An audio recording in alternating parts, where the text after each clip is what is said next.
Welcome to Tenacity with Sonia C, the podcast where entrepreneurs, founders, and ambitious professionals come to learn from those who have walked the path, navigating challenges and achieving success.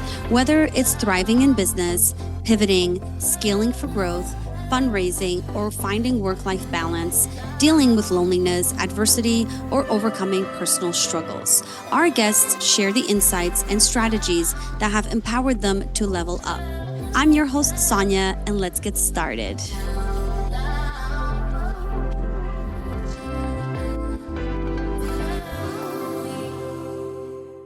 My guest today is Carl Weatherell. Carl is the CEO of ReThink Minin Ventures and a leader who has managed to balance a high profile career across industries. In this episode, Carl opens up about his journey, the values that guide his leadership, and the strategies he's developed to manage both his professional and family responsibilities. Get ready for an inspiring conversation that explores what it truly means to lead with resilience and heart. Hey, stranger. How, How are you? hey, that's not important. How are you doing? No, it's important. How are you? We're, we're behaving like Canadians. No, really. How are you? Well, thank you, right? That's how it works.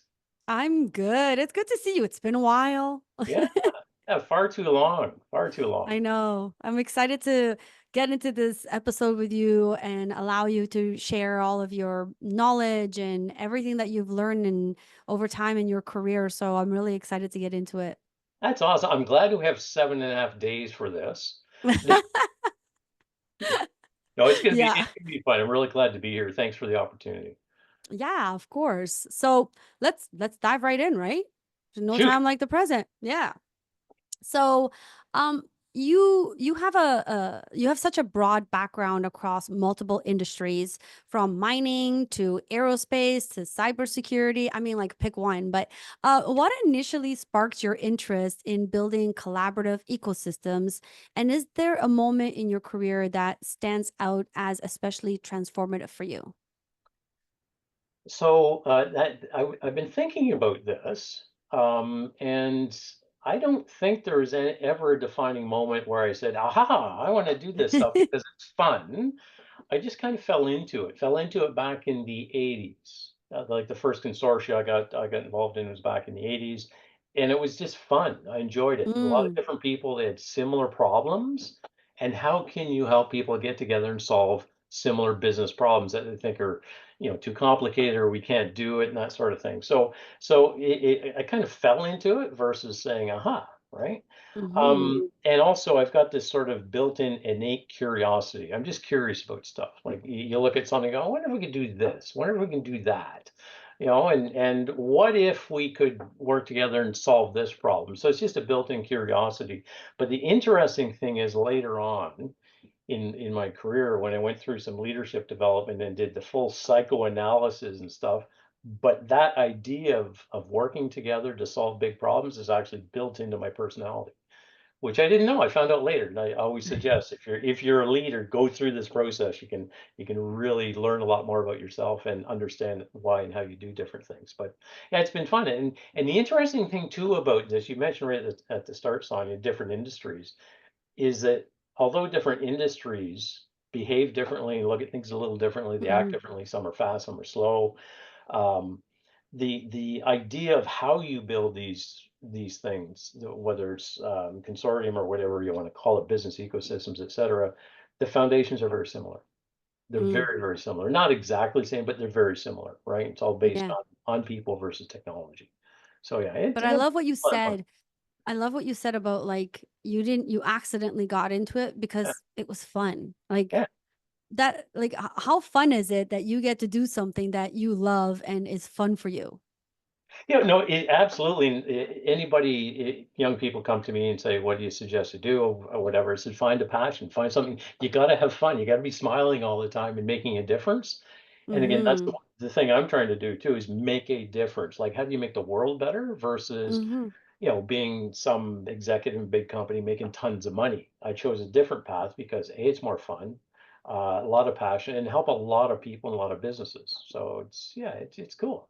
It's cool. I love it. I mean, one of the things that I always admire about you, and you and I have had a friendship for a couple years now, is like you have this ability where you like you know everybody and you just connect people. Every time I'm having a conversation with you, like, oh, I should introduce you to this person. Sonia, have you met this person? Like you're really good at that. And does that come from just years of being in different industries and being out there and networking? How have you developed that over time? So again, that I think that comes back to my I learned through my psychological evaluation, business executive business coach, right?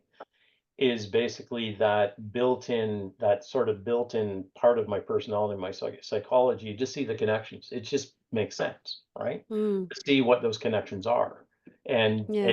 it just happens, right? It's good and bad. It's a blessing and a curse. He told me that. He said they gave you a gift and it's a curse too. Is because you do that. Sometimes you don't filter it, right? You don't Yep. filter those sort of ideas and say, Sonia, you should talk to this person. Why would I want to do that? Well, it's obvious. Don't you get it? But Yeah. it's just built in. I just do it. It just happens, right? I don't, and there's other people do this too. It's not something unique. Yeah. It's just a lot of fun. And It is. trying to help people, right? You should talk to this person because you can get some, I think you can get some value out of this. It's up to you to follow up, right? So Yeah. Love it. So, mining and other heavy industries can be tough spaces for startups. What advice do you have for young companies to stay grounded in their goals, especially when they're working with big clients who may have vastly different expectations and pressure? Now, you and I both know that mining is a different beast. So, can you walk us through that? run away. No, And we no, love yeah, mining. Carl and yeah. I are both in mining. So like let's do this. Yeah, no. It's actually I think what needs to happen is you have to understand the industry and a little bit about how the industry works, right? Because mining is a different beast. It's an Yeah. old-fashioned conservative compared to academia, government, for example. They've been doing it a certain way for 100 years. It's hard to change. It's difficult. That being said, though, there are a number of mining companies are more interested in new technology and adopting things and working with startups, but they have acknowledged we don't know how to deal with startups. We're trying to figure that out. I was at a meeting Mm, last year in New York with 5 large mining companies, a bunch of startups, and the mining companies are going, "We don't know how to deal with you. Help us." So, but it mm, is coming. So I think there's opportunities for startups, but understanding the business and understanding how big it is and capital intensive it is, and the sales cycle. We talked about that before. The sales cycle in mining can be long. Like there's one very long. yeah, one hard tech startup I know, 7 years for the first sale, 7 years. There's others that are more. And again, this is hard tech versus software. There's interest in software. Um, and other companies that were not cash flow positive with mining products for 10 years. Like in your case, Sonia, you're doing a software startup. Well, you have to be cash flow positive, what, 6 months, right? So it's a bit of a different beast. So understanding that and understanding that the mining companies, I think, is really important how they operate. Um, Mm, and also they're highly capital intensive. So if yeah. you're looking at a, and I'll give examples of recent interactions with startups on this because it's actually pretty funny. So an impact that you develop a product, you develop some sort of alpha beta prototype or whatever, and it has an impact on something in the business, right? So you have to understand that how that fits into the larger piece of the business, right? It's not just about I can do this and then okay, we're good. So I'll give you an example. So there's a startup that had energy efficiency in a part of the process, part of the mining process, right? Like 40, 50% energy efficiency. And I was talking to a senior executive in the industry and told him that. And he goes, it's not relevant. Mm. What do you mean it's not relevant? Well, the plant cost $1 billion. That savings is too small. What else Oh is wow. so the whole idea now, the whole concept now is basically we do the energy savings, the scope one, scope two, scope three savings, what's the impact on the OPEX and the CAPEX. And some of the modeling that's happened is on a single mine site with a single company, the impact is potentially $1 billion over the life of the mine versus just energy. Looking at the big picture is really important. So it's not Mm, just about what I think I'm doing, what else can you do, right, is really important. And again, talking to people that know the industry, know mining or in mining is really important to help frame that. It's really funny. Yeah. And things can be done pretty quickly. It doesn't have to be Mm. that hard.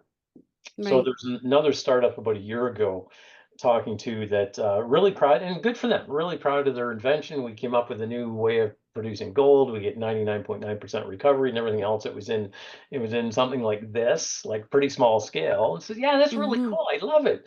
It's going to cost you $100 million to get it to the scale we'll be interested. So it's a large scale sort of piece, and especially if again hard tech versus software, when you're scaling up, the typical rule of thumb is 10x, right? It's going to take a Mhm. lot of money to get to the point where you could potentially use it in mining.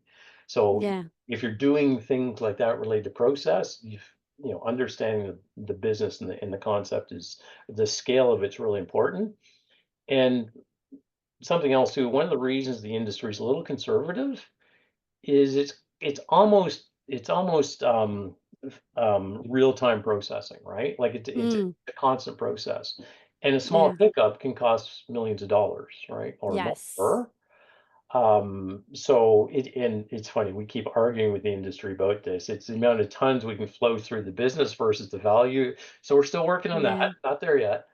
But one example, and this is an existing supplier. So when you do refining zinc, for example, you add a little additive to it, and it reduces the amount of energy for the electricity use.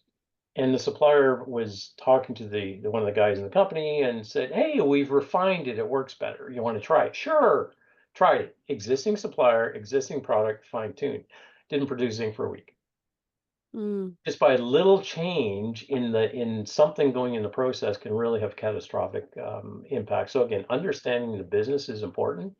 Yeah. I think the single largest thing any startup should look at in mining is looking for a mining industry problem trying to solve, not a mining company. Mhm. Yeah. Talked to a couple of startups, and I had this contact with this dude on this mine site in this company, and my dude is gone. What do I Yeah, do? dude. That's the way it works. It's gone, right? I have nothing. Yeah. You've got to look at the impact to the industry versus a specific site, because the mining is a really Yeah. small market, as you know, Sonia. It's a really small market. Yes. So understanding that it is small, so you want to capture as much of the market as possible. Number one, and ideally, it's nice if you have vertical markets as well. So mining, oil, Mhm. cement, agriculture, whatever. So focusing just on mining could be potentially challenging. Now, a lot of Yeah. startups I've talked to in software, for example, like Field Eagle, is a perfect Yeah. example. Not just one industry. How can it apply Yeah. elsewhere? And that's Yeah. really important. And then if you're looking at venture investment, like dilutive funding, there's a lot of dilutive funding out there, a lot of venture investment out there. But in mining, it's very small. There's one Yeah. venture firm that focuses on mining exclusively in the world, and they will only look at something if it's been proven on site. Yeah. So getting capital, if you need a lot of capital, it is a little challenging. Not impossible. It is Mhm. possible. And a lot of the clean sort of green funds that are up looking at mining aren't putting a lot in mining, and it's on lithium and AI and things Yeah. like this, the easier stuff. Yeah. So venture funding is a little difficult. It can be a little difficult, so you have to be aware of that. There are some really good sources for that in Canada with some of the institutional funds. And Yeah. this comes back to a couple more points too with the corporate venture capital groups. Like a lot of the mining companies set up these corporate venture capital groups, which are great. They're looking at solutions for themselves.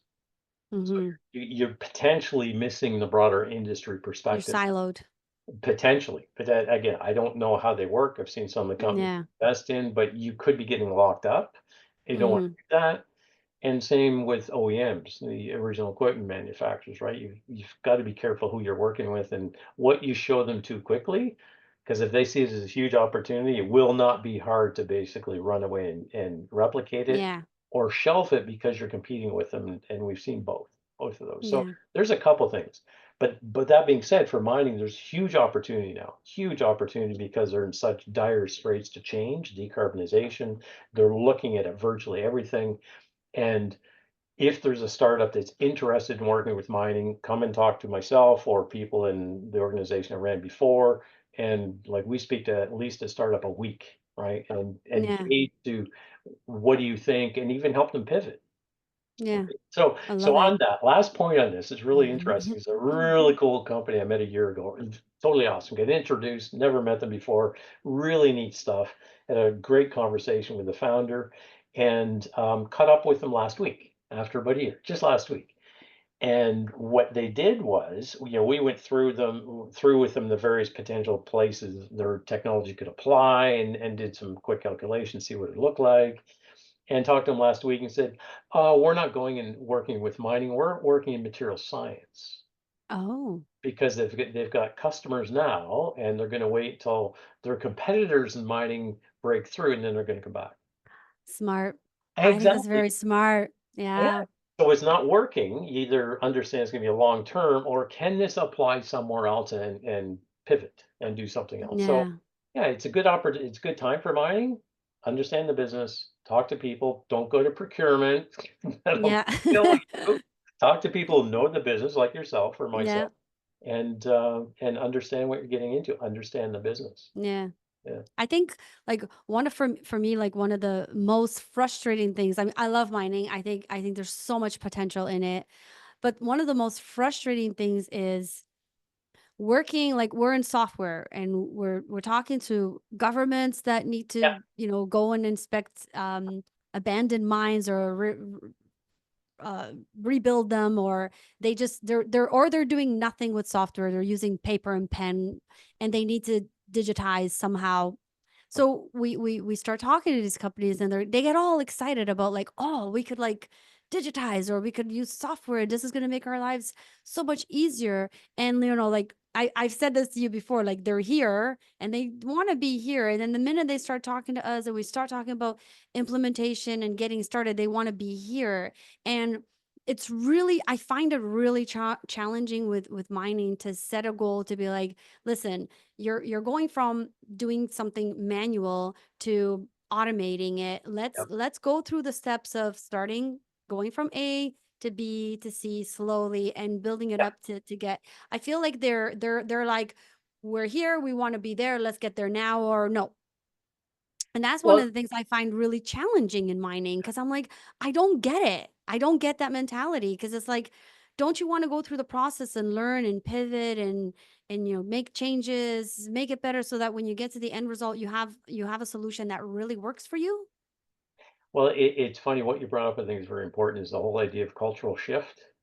Mm, Because if what you're talking about is exactly how it should be done, but typically how the industry would work is we're going to spend whatever it is and buy this piece and implement it versus go. mm, Now it depends on the companies too. So there's that yeah, perspective, but there are other companies in mining as well that are really interested in working with the founders of the technology company to quote unquote co-develop. That like co-development yeah, is becoming more important in the industry. Actually, we introduced it to them a decade ago, and we're starting to see more of that. Depends on the company. It right. really depends on the company. And that I think that's absolutely critical. There was something else you brought up I wanted to comment on it. I just totally forgot about it. It'll probably come back. That's fine. I think it's really cool that you and I can sit down and just talk about industries like mining, because it's not every day that you open up a podcast and they're talking about the mining industry and how to work within it. It's not a sexy industry to be in. But I Or do think that there's so much potential, and yeah, these conversations should be had, because there's probably a lot of startups out there that can get into mining and they just don't know how. or don't know where to start, right? Right. And there's so Or much innovation that's required in mining still oh yeah. that, right? Well, you and I have talked about this millions of times, right? Well, what you said is about going through the process to get to that one point. Um, Kind of like the opposite is true, right? And Mm, the way I like to phrase it is it's converting a need to a want. You need to do this. And it's like, yeah, yeah, yeah, I know I do, I know I do, I know I do. It's like, oh, you need to exercise and take care of yourself. Yeah, yeah, yeah, I know I do, but turn it into a want because. So if you can get that yeah. need flipped into a want, then you can actually get into the industry a lot faster because there's a lot of need the industry has, but they Mm-hmm. don't necessarily know how or if they want it.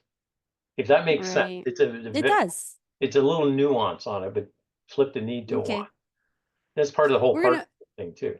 Yeah, for sure. We're gonna shift away from mining for a sec, but before we do, I just want to like ask you one last question in mining. So, are we ever going to mine in space?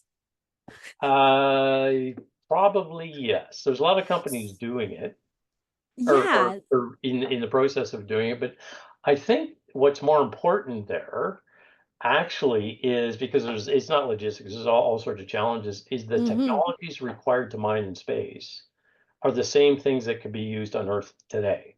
So like Right. mining use a lot of water. Space you have none. How do you process without water? Yeah. Adopt that on. I talked to one of the founders of one of the most prolific space mining companies a couple of years ago about exactly that. Um, Not imaging, but sensing technologies. If you're trying to understand, the mineral composition of the asteroid, you can use that same technology Mm-hmm. on the ground. The communications technologies and satellite technologies and all this stuff used in space, you can use that here. So I think the bigger opportunity is actually applying what we can use there here because you can do it right That's away. what I was gonna get to. Yeah, Yes. yeah. And if you take a look at it, like, and I had this debate a couple of years ago with somebody, is that there's an asteroid, for example, that is 90% platinum. If you mined that and Oof. brought that to Earth, the entire heavy metals market would be destroyed. It would, and getting it to Earth, it'd be a little challenging. So can you use Yeah. things in space stations and everything else as humans start moving and Yeah. populating in space? So again, there's a whole theoretical discussion around this, but the answer is yes, people are working on it. Because we're Apply. gonna run out of stuff here, right? On Earth. Actually, yes and no. Yes and no. So um, and I think part of the challenge here is the way the mining industry typically works now is they're looking for what you call a world-class asset. So something they can mine for 10 or 20 years. Mm.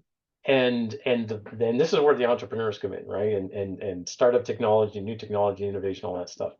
Is that there's a lot of smaller deposits that you could mine out in 3 to 4 years, but not with Mm. the existing. We have to sink a shaft and spend $1 billion, right? How do we do Right. it differently? There's a couple of startups doing this right now.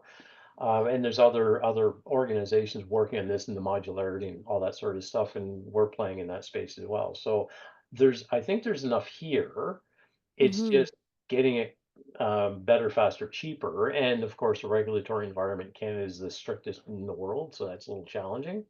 And also, and this again, another really cool technology is finding the deposits. The big challenge is if you look, I was gonna say, if you look out over a field, I'm in the country, I can look out over a field. Finding a deposit is like a needle in a 100-acre field, right? Go find the needle. That Mm-hmm. how challenging, and they're Wow. 600 meters down. And typically you drill holes and look at that and you'd spend 100 million on drilling or whatever. It's a lot of money on drilling. Can you use other technologies? And there's a startup in Vancouver that does this, like passive technologies, like muons, right? There's Mm-hmm. muons being harnessed for exploration and mining. Oh wow.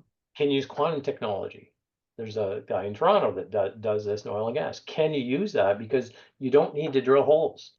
You can Mm-hmm. basically get the signatures. A project we were involved in years ago was looking at bugs, bacteria as proxies. So I think to go back to the original question, I think there's enough here. We just can't access it, can't find it, can't access it quickly or economically Mm. because I shouldn't say we, because the industry is kind of constrained by the existing thinking and how to do it because it's typically large companies. Yeah. So yeah, yeah, cool. Okay. Awesome. Love it. Well, that's our little chat on mining. Love it. Well, You and I could talk about this for hours and hours and oh yeah, hours. oh Because I know because we have. yeah, exactly. always fun too, man. It is. Okay, let's get into a different topic. You're known for bringing together seemingly unrelated people, like I mentioned before, and ideas to solve big challenges. What's the secret behind making those partnerships work? Is there a particular relationship building approach that you find people brings people together?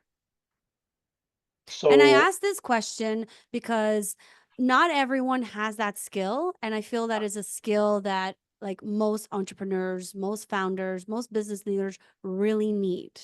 yeah, and I've run into that with founders and business leaders as well who are missing a very, very, very important ingredient in how to do that, whether it's you're just building with a customer or in partnerships. But the first thing too, if you talk about partnerships, understanding what do you mean by partnership, right? How many Yeah, people come to you and say, let's partner, let's collaborate? What do they mean? A lot of times it's what's in it for me. What am I getting out of this? right. So I always look at partnerships as a continuum. So it's a hey Sonia, let's collaborate, let's partner and share a cab, right? We cut our costs, whatever. It's 1 + 1 = 1. Mm-hmm. Sonia, let's partner, let's create a competitor to Uber. That's a different end of the continuum. So I'm typically looking at partnerships at the upper end of the continuum where it's I guess the phrase I have is 1 + 1 = 10. So what's the Okay. 10?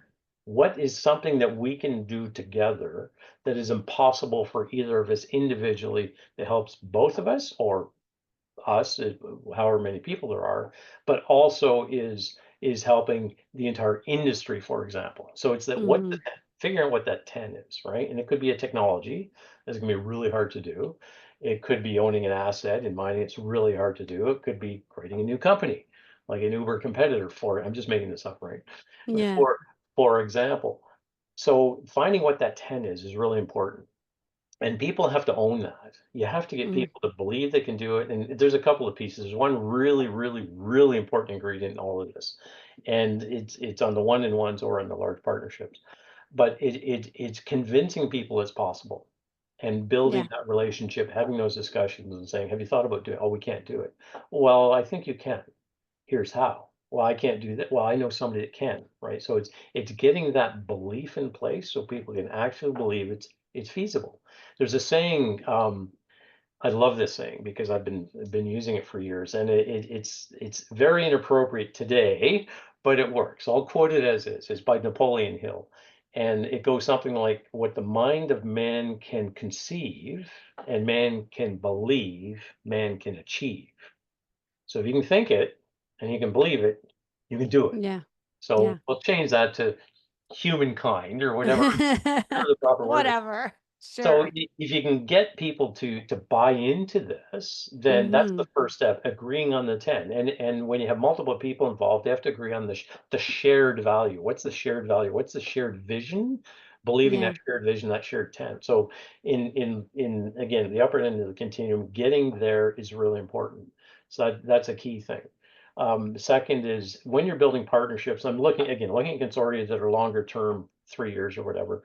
Um, it's a process. You don't just Mm. let's go, we're going to work together because it starts off, and you can see this. It's all psychology. It's how people relate, and it's human psychology. If you understand fundamentals of human psychology, you can do it yourself, right? It's not hard, Yeah. but there is a process. You get people together, and they're going to be, you physically see them, arms crossed, and scowls on their faces. Why am I here? What's this about? I don't know. We can do this. I don't trust him. I don't trust her. You see that. I've seen that in so Mm-hmm. many.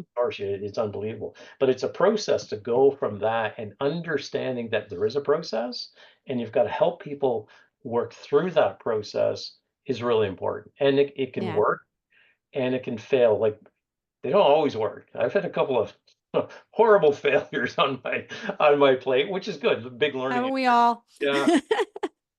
But that is really important.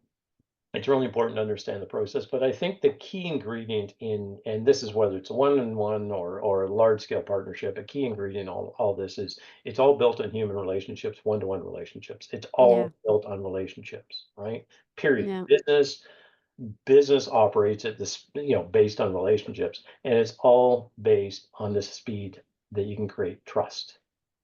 Right? I Mm. just saying innovation happens at the speed of trust, but you've got to create that trust amongst your between yourself as the person trying to put it together and the ones you're working with, but amongst each other so they actually get to the point they trust you and they're willing to share things without Yeah. 50-page NDAs, right? The non-discussion Yeah. agreements, right? I'm Yeah. fond of saying, but building that trust is really, really, really important. That is a key ingredient, building trust. And it can be lost pretty quickly, right? Yeah. So building that trust. And related to that, and this is how you can tell, and this is one to one if you're an entrepreneur trying to talk to a client or whatever else, and it's what helps build trust and build those relationships is being authentic. Authenticity, Mm. so important. It's not funny. And the Yeah. number of people I run into that are not authentic is it's scary. It is really scary. I'll give you an example. And you don't really understand what somebody could represent if you don't have a Mm. conversation with them. So Collision, a couple of years ago, I was at Collision, didn't have an investor tag, went up to talk to one of the startups, and they looked at me and they're like this. Yeah, yeah, nice to meet you. Go away, right?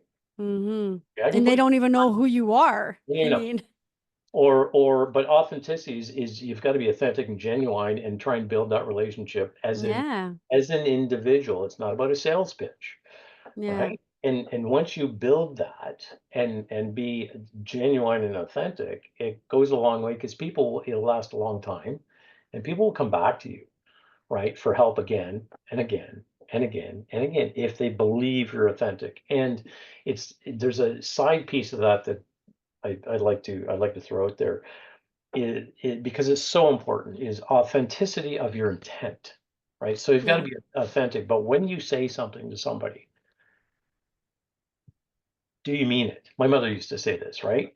Mean Yeah. what you say, or mean what you say, right? Yeah. Are you authentic in your intent? So how many times has somebody come up to you or you're shaking hands with somebody and basically or you've talked to them and say, oh yeah, yeah, I'll catch up when I'm in town. We'll have dinner when I'm in town, right? Never happens. They're not Yeah. authentic. So the trust level goes down, right? Yeah. Guaranteed that's happened many times, right? If you don't Yeah. meet, I caught myself. I did this. An old friend of mine just recently, a couple of months ago, and I It caught happens sometimes. it happens. I went back and I apologized. I said, I'm so sorry. Geez, I forgot about this. I'm gonna make it up to you. When are we gonna meet? Right? I haven't heard Yeah. back from him, but but that sort of authenticity of Yeah. is really important because it's about two or three or four individuals, and Yeah. you can figure out pretty quickly, um, either directly or indirectly whether or not the person's authentic or not. How many times have you shaken a hand with somebody and you thought, "Ooh," Yeah. you ever get Yeah. that Well, that you know what? You've brought up such a good point, and I want to bring this up because people don't know that you and I know each other. But funny because you're talking about authenticity, and I'm thinking back about around how we met. I went to a geology event. Don't ask me what the heck I was doing at a geologist event. And you were one of the speakers. And I remember just sitting there. I had attended by myself, and I was like, I was new into the mining space. This is why I was at a geologist event. I was trying to learn the lingo and be around mining people who understand because I wanted to understand it. And you were one of the speakers. And then afterwards, we sort of like said hello and we sort of connected. And then we kept that relationship going because like I wanted to pick your brain. Here is this person who I didn't know at the time your whole role, but I could see that you were valuable, that you knew the space really well. So the authenticity between like just building that relationship, I think was what you're talking about, right? Not just because I'm getting something out of it, but then when you're authentic, you build real relationships with yeah, people that can last years down the yeah. road. And now here you are, my guest on my podcast. And it's a two-way street, right? There's got to be Yeah, value. and I was on yours too, right? But like every time I have a conversation with you, like I feel like I learned something new. That never Thank stops, right? you. Thank you. I do. I get energized because I'm not used to dealing with startup entrepreneurs in a different world, but having been immersed in mining for a decade, it's like a little challenging sometimes. Yeah, But yeah, again, this whole thing of partnerships is the authenticity. There's something really and trust. You got the authenticity helps build that trust. Do I trust this person? So there's something. yeah, It's a really neat thing. It's scared the bejesus out of a lot of people. Try not to swear here. So one of the keynotes I did a couple of years ago, it was called Innovation at Speed of Trust. And at the very start of it, it was a cool exercise, and it comes back to the handshake thing. At the very start of it, I asked the entire audience to do simple things: stand up, introduce yourself, and shake hands. Right, Mm. first name only. Hi, my name's Carl. Nice to meet you. Right, and then sit down. Right, and then at the end, people were wondering, why the hell are we doing this? What's the point? And then Mhm. at the end, I asked them, and basically, well, I told them, number one is that when you did the handshake, you judged that person, right? Either, either, either you made that innately, or you formed an opinion right away, right? Mhm. I forgot the proper word I want to use, but you formed an opinion, and basically that level of interaction will typically tell if that person is trustworthy. So I stuck a slide up and said, Mm. ask yourself the question, do they trust me? Wow. Yeah, but again, it's as simple as a handshake, and Mhm. you can kind of get Yeah. a vibe, yes or no. What would I trust them with my car, right? That sort of Mhm. thing. So trust is so important. And actually, I was an event about a year ago, and it was about trust in the industry, right? And it Oh. it's still being talked about. But again, it comes back to leader. You talked about leaders and partnerships and everything else. Is how many leaders of companies have you listened to or seen when they say something and you go, they're full of shit. I don't believe it. There's no trust, Mhm. no authenticity of intent, right? It happens Yeah. all the time. So when you see that in the leader of a company, do you trust the company? Mm. Not really, Yeah. Yeah. right? Because you're not really buying the services technically of a company, especially a startup. You're really buying into the founder and the person running it because it's such a small, they're startups, right? Absolutely. And again, it's about being genuine and authentic. And going back to part of your question about startups and everything else, and I've had a couple of startups that I've talked to, and they do the typical pitch, right? I can do blah, blah, blah, blah. It's like, okay, go away. Red flag Ugh. everywhere. Yeah. Versus versus having a conversation with an individual, right? It's not. I had an argument with somebody who said, "Well, you're doing sales." No, I'm not. I'm building relationships, and that'll turn into a sale because they'll want what Mm. you have. You turn the need into a want or whatever. Yeah. But when startups are talking to companies, be careful about the sales pitch because the term I've heard from many executives in the mining industry is snake oil. I get so many snake oil salesmen. It's not funny. You Ooh. don't want to be a snake oil salesman. You don't want the No. phrase that comes back. I'm not buying what you're selling. Oh, Yeah. a problem here. So build the relationships, have the conversations, and build that trust and be yourself, right? Be And if you're authentic. not Yeah. sure, yeah, be authentic. Exactly. It's so Yeah. I important. love it. Actually taking off now too. A lot of people are talking about it now. If you're not Yeah, genuine. I mean, authenticity has become huge, especially for founders, where it's like you need to be the face of this company, so you can't just be talking about the features and how the company Yeah, operates. You have to talk about the dream, why you started it, and what's the vision behind it, and where do you want to take it. That's exactly. that's showcasing that there's a real person, not a robot behind Yeah, it.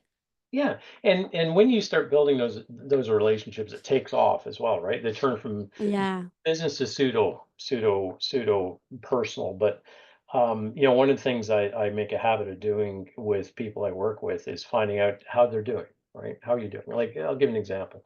There's one of the people I used to work with, his one of his kids had a kidney transplant, right? Oh, I wow. said, how are you doing? He said, my son, I said, how are you? Hold on. Mm-hmm. Stop right there. How are you doing?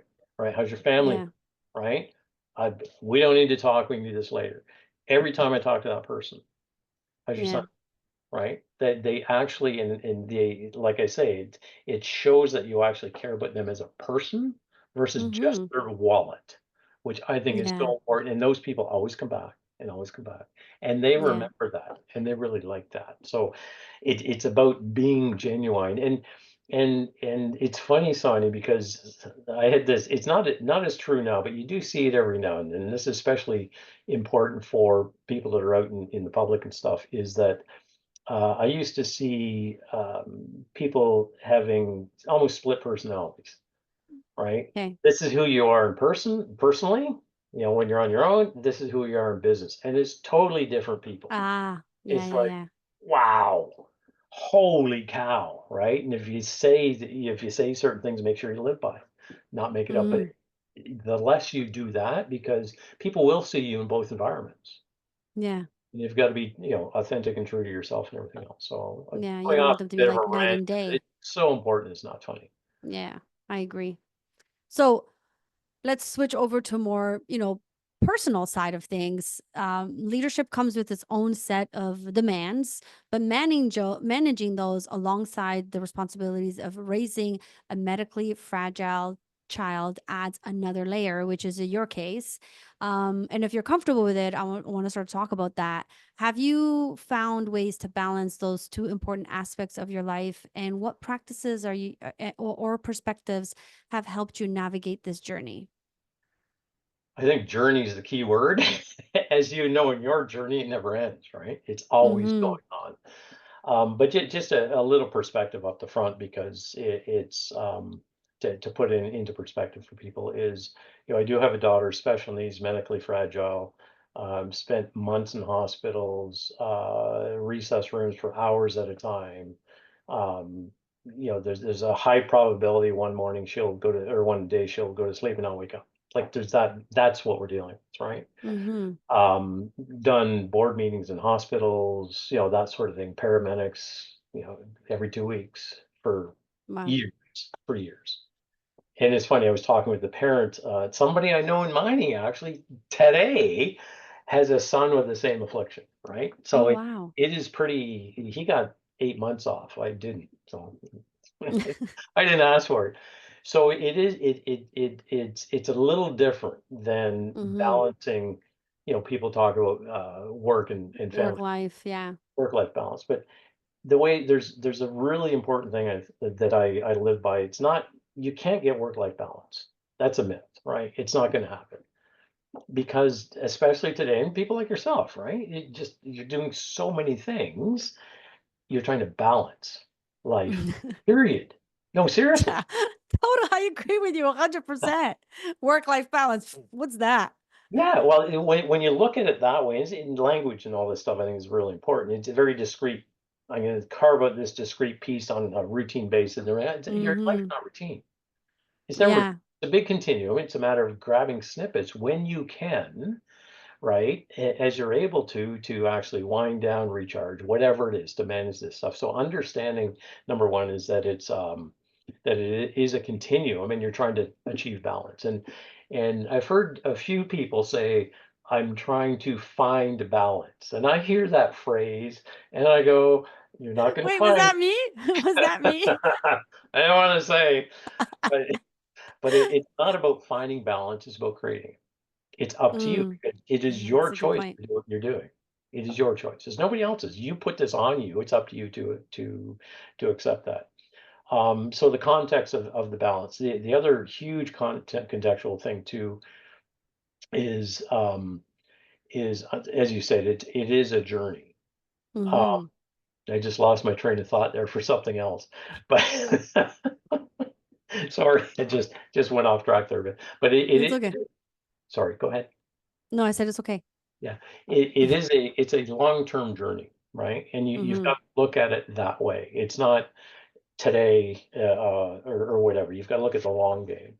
And again, I try and be as optimistic as possible, right? And sometimes you get down every now and then and stuff like that. But it's a long-term journey. But you enjoy the moments that you Mm, seize the moment and enjoy it, yeah. because there's moments when it's just going to be horrible, right? Whether it's professional or personal, just absolute horrible moments you don't think you're going to get out of it or whatever. But understanding that, yeah, it's okay. It's okay. Being Mhm. optimistic and upbeat and smiling all the time. I have an expression. Somebody said it's very dangerous because you'll get disappointed, but I don't think that's true. As I try and put a smile on somebody's face every day. I put Yeah. four on yours. Big success. Whenever I'm talking to you, there's always laughing Yeah, and you have to. smiling, like, because it's always you're not that much like, you're not that serious of a guy, I don't think, not in my experience, and, Well, like, I that's you like to have fun.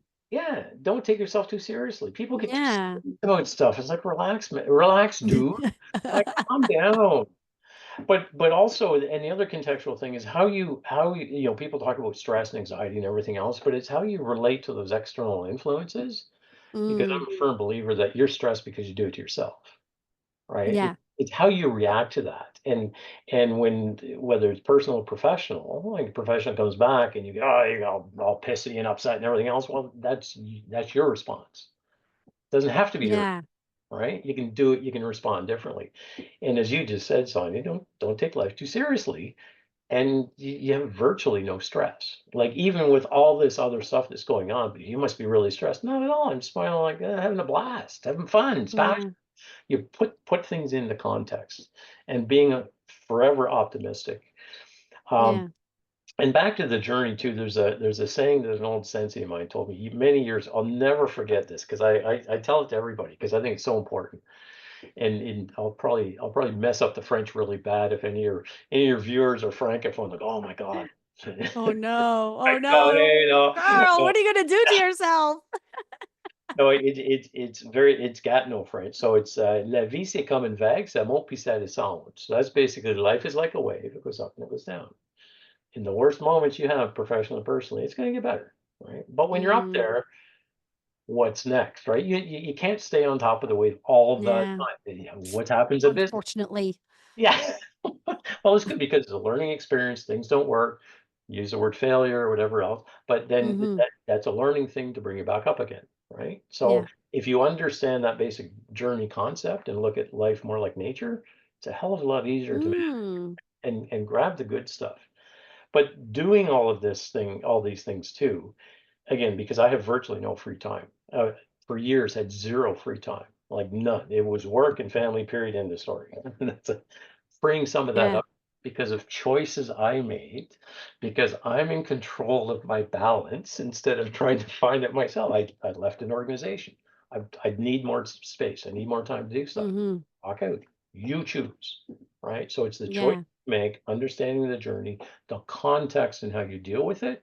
And also talk to really cool people who can put a smile on your face about other stuff professionally and personally as well. But yeah, Yeah. really and one hardcore rule I try and live by too um, is like dinner with family. Again, there's about Mm. three of us. The older one has moved out now, but basically every day, 6 o'clock dinner. Like usually there's a foot pounding on the ceiling. Where's our dinner? You're the chef.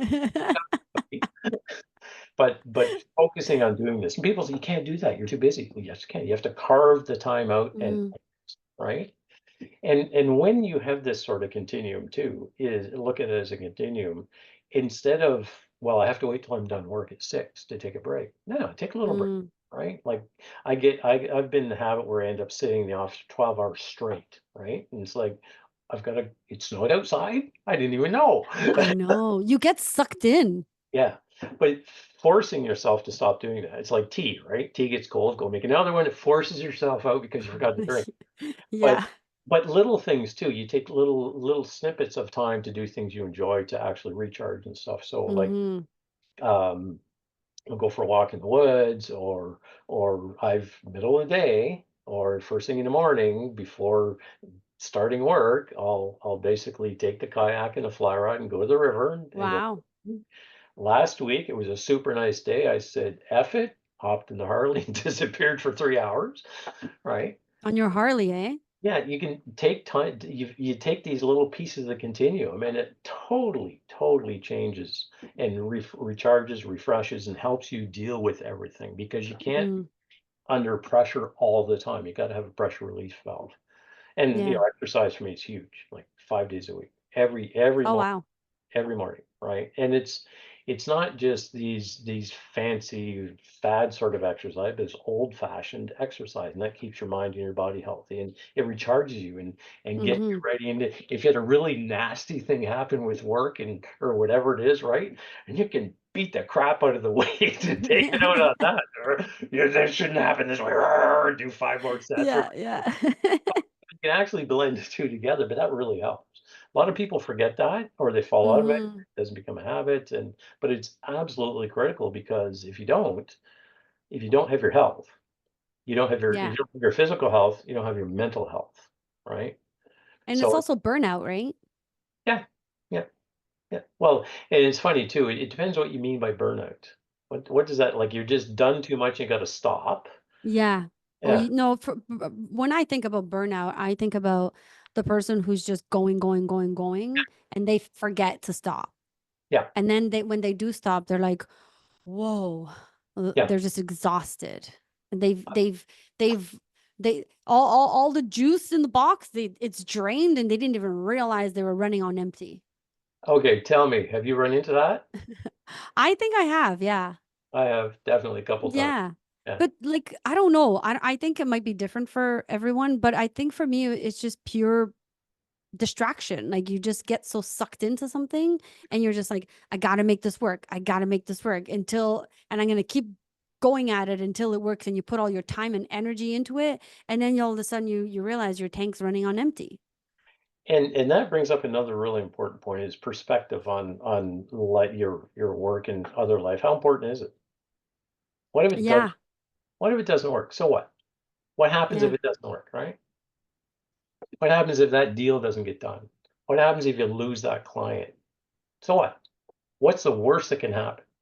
You Mm-hmm. fail. You're gonna have to do something different. You're gonna have to start a new company. You're gonna have to do whatever, right? Yeah. It's Yeah. it's how you look at it and the perspective, and that really helps out because what you just said, Sonia, I think is really important. People are so focused on being successful and getting that thing done and doing, but what if it isn't? I Mm-hmm. like to say, you got to plan A, B, and C.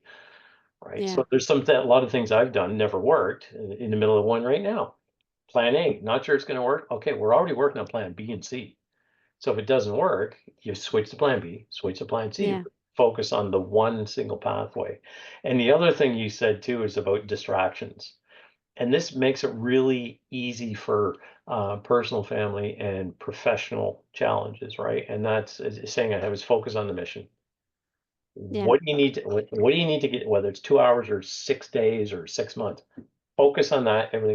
Nothing else matters, right? Mm-hmm. And doing that really, really helps. And Yeah. and it gets done really fast. Like we had a big medical appointment last week, and it was normally an hour. With my daughter's like 7 hours. Just focus on that. What do we need to do? Bang, bang, bang, and understanding how long it's going to take and realizing that same as business. Focus Mm-hmm. on the mission, get rid of all these distractions that are not relevant. Right? Yeah. Yeah. I agree. Yeah. Well, before we wrap up, because we're running into time, I have one last question for you. What a surprise! Oh no, I'm not ready.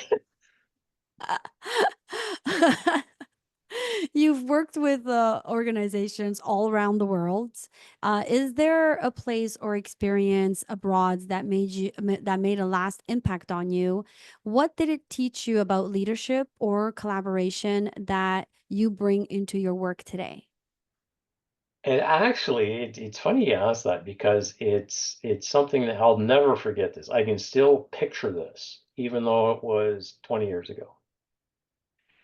And that is, I was doing some work for a couple of years in Guyana, South America, some environmental capacity development work. Guyana is a really interesting company. It's a paradox, right? The smallest mosquito can kill you. Um, white people don't go out after dark because you probably get mugged or stabbed or whatever. But what the thing that I remember the most, we were going into out in the bush somewhere in a truck. We were stopped by the police checking papers, and I just happened to look beside me, and there's a little village there, and that little village was basically dirt. It was dirt and huts with dirt, and there were huts on it. There were huts in the Mm-hmm. through the huts where people lived, and there's a makeshift picnic table out there, and there's a couple of people out there, and they were laughing hysterically, having a great old time. Literally Mm-hmm. dirt poor, and they were having so much fun and enjoying life so much. It's like, wow, wow. Does it like? Why are they like? Yeah, Why can't we take that? We don't need as much as we think we do. People this like is that, true. it's just, wow, it's amazing. What's Yeah. more important, right? What is really important? Is it really important to kill yourself over business? When you die, They will forget you in 2 weeks, right? What's more important? Yeah. Building those lasting relationships with friends, family, etc., and enjoying what you have versus what you don't have. Yeah. So it's more philosophical and life based, but you can apply that to business too. It was just, Yeah. I'll I love never it. forget that moment. Never forget that. That's amazing. I love it. Well, Carl, thank you so much for joining me today. I'm so grateful that first you agreed to, because you have a lot going on, but also just being open to being authentic and sharing your experience through your career, which is an amazing career that you've had over time, and you've done so many different things. And I personally look up to you. I think everything that you do is great. So, and I admire you, and I consider you one of my mentors. So I hope we can continue that relationship. But thank you for joining me and sharing and being open to it. Sonia, it's me who has to be Canadian, and thank you for letting me be on the podcast. No, it's a lot of fun. I enjoy these discussions, and let's just hope it brings some value for other people. That's all I can hope. And if it's brought value to you, then that's fabulous. And thank you for those kind words. I don't get that very often, so it's very much appreciated. Aw, you should. Yeah, I will Thank look for you. that stuff. Thank you. Ciao. Bye. Bye. Carl, thank you so much for joining us today and sharing such valuable insights and personal reflections. Your journey serves as a powerful reminder that true leadership isn't just about the goals we achieve, but the strength and authenticity we bring to every challenge, both in life and in work. And that's a wrap. To our listeners, thank you for joining me on this journey of learning, growth, and inspiration. Don't forget to subscribe to this podcast on your favorite platform and connect with our community on social media. I'd love to hear your feedback, so leave a review and let me know what topics you'd want to explore in future episodes. Remember, the future belongs to those who embrace challenges, adapt with tenacity, and keep pushing forward. Keep growing, keep pivoting, and most importantly, stay tenacious in your pursuits. Thank you for tuning in, and I look forward to bringing you more insightful conversations in our upcoming episodes. This is Sonia signing off, but as always, keep chasing your dreams with tenacity.